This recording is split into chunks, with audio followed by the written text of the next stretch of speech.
She began doing things that Kevin didn't understand. This new game was totally unlike the ones he played with his friends at school. Kevin was only 10 years old and in primary school. He loved playing soccer and reading storybooks. However, most days, he returned to an empty house because his parents were always working. Mr. and Mrs. Carter ran a large shop in the local market. They worked hard daily to earn money and give Kevin a good life. The school bus dropped Kevin off at home around 3 o'clock in the afternoon every day, and he would be alone until 6 o'clock in the evening when his mother got back from the market.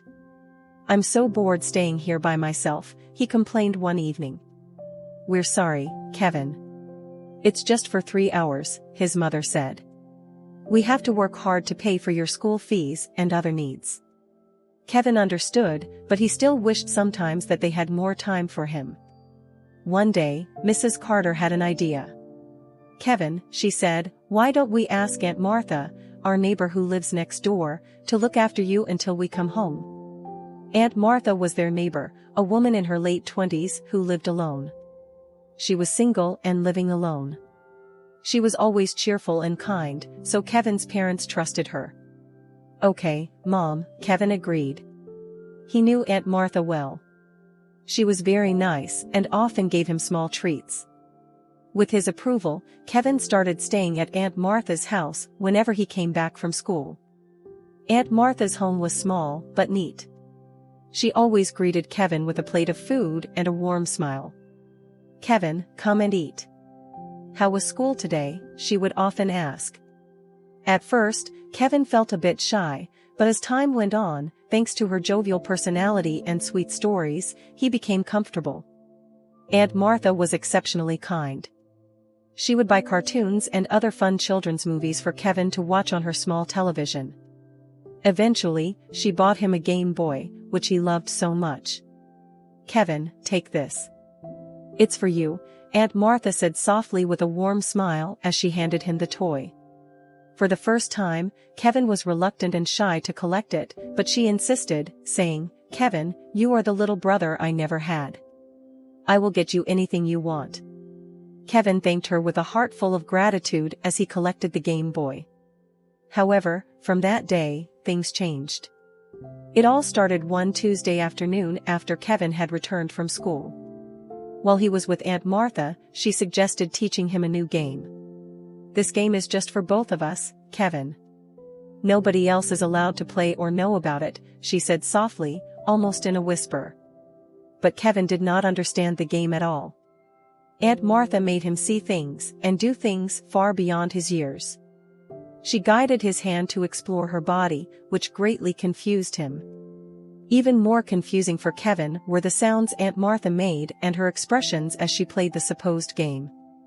Midway, he interrupted, saying, "Auntie, I don't like this game," a worrisome and traumatized expression masking his face.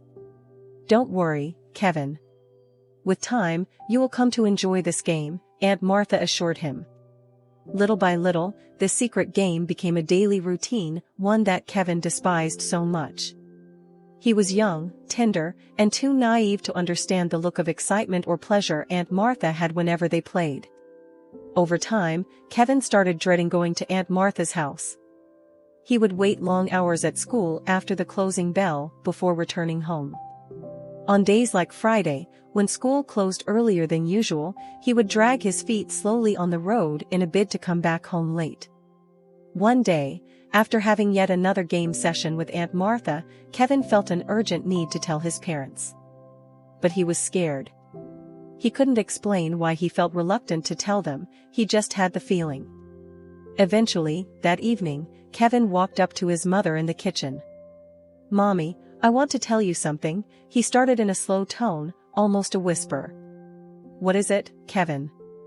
Mrs. Carter asked, impatience plastered all over her reply as she turned her head swiftly from the kitchen sink.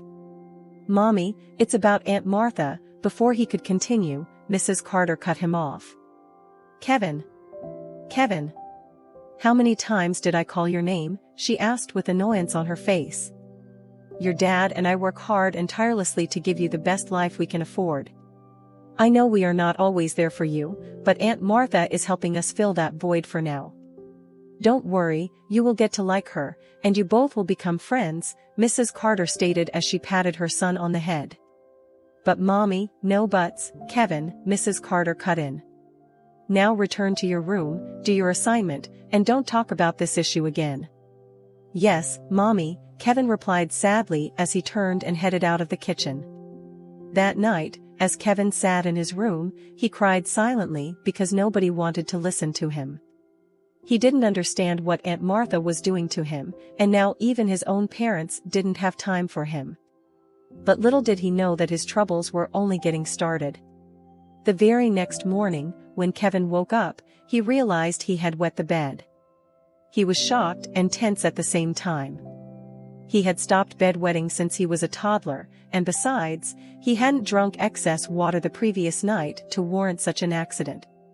Could this be because of the game Aunt Martha plays with me? Kevin thought as he reminisced. Worse still, he could not tell his parents, lest his mother beat him. She was a strict disciplinarian. Kevin managed to hide the mattress and change his clothes before anyone noticed, but the issue of bedwetting persisted and continued for days. His parents were too busy to notice, but Kevin knew something was wrong. One day, after returning from school, Kevin headed straight to Aunt Martha's house as usual. She greeted him with a plate of rice and juice. After a while, when Aunt Martha came to play her game of touching with Kevin, he quickly cut in, saying, "Auntie, I don't like your game. It's making me urinate on my bed every day. I don't think I am feeling good." Aunt Martha's expression changed immediately. For a minute, she looked like she was deep in thought, trying to understand what he just said. Then, suddenly, she put on a light smile, moved close to Kevin reassuringly, and said, "Don't worry, Kevin. You will be completely fine. It is very normal for boys your age to wet the bed. You will get over it." But this did not comfort Kevin at all. That night, Kevin lay in bed staring at the ceiling. His heart pounded as he thought about what Aunt Martha had told him. It's normal for boys your age to wet the bed. But was it really? Why hadn't this happened before? And why did it start after Aunt Martha's secret games? Kevin knew something was wrong. He didn't understand it, but deep inside, he felt an overwhelming fear. He wanted to tell someone, anyone, but his mother had already shut him down. His father was even stricter and rarely had time for long conversations. The next day, at school, Kevin sat alone in the corner of the playground, hugging his knees. His best friend, Daniel, walked over and sat beside him. "Kevin, what's wrong?" Daniel asked. Kevin hesitated. Could he tell Daniel? Would he understand? After a long pause, Kevin finally whispered, "Aunt Martha plays a game with me, a game I don't like." Daniel frowned. "What kind of game?" Kevin lowered his voice even more. "She makes me touch her, and she touches me." Daniel's eyes widened in shock. "That's not a game, Kevin. That's bad." Kevin looked up, confused. "It is?" "Yes." Daniel insisted. "That's not normal. You need to tell someone." "But I already tried telling my mom," Kevin muttered, looking down. "She didn't listen." Daniel thought for a moment, then said, "Tell our teacher, Miss Cynthia. She always listens to us." Kevin's heart started pounding again. Telling an adult felt terrifying, but deep inside, he knew Daniel was right. The next day, after class, Kevin stayed behind while the other kids ran outside. Slowly, he walked up to Miss Cynthia's desk. "Miss Cynthia?" he said softly. The young teacher looked up with a warm smile. "Yes, Kevin? I need to tell you something," he said, his voice barely above a whisper. Miss Cynthia noticed his nervousness. "Of course, Kevin. What is it?" Kevin took a deep breath and finally let it all out. He told her about Aunt Martha's secret games, how she made him touch her, and how he had been wetting the bed ever since. By the time he finished, Miss Cynthia's face had turned pale. "Kevin," she said, her voice calm but serious. "Thank you for telling me. You did the right thing." Kevin swallowed hard. "Am I in trouble?" Miss Cynthia shook her head. "No, sweetheart. But Aunt Martha is." That same evening, Kevin's parents received a shocking phone call from the school. The next thing he knew, he was sitting in the principal's office with his parents, a police officer, and a social worker. Mrs. Carter looked horrified. "Kevin, why didn't you tell me?" she asked, tears in her eyes. Kevin looked down. "I tried, Mommy, but you didn't listen." Guilt washed over Mrs. Carter's face as she covered her mouth with her hand. The police arrested Aunt Martha that night. Kevin never saw her again.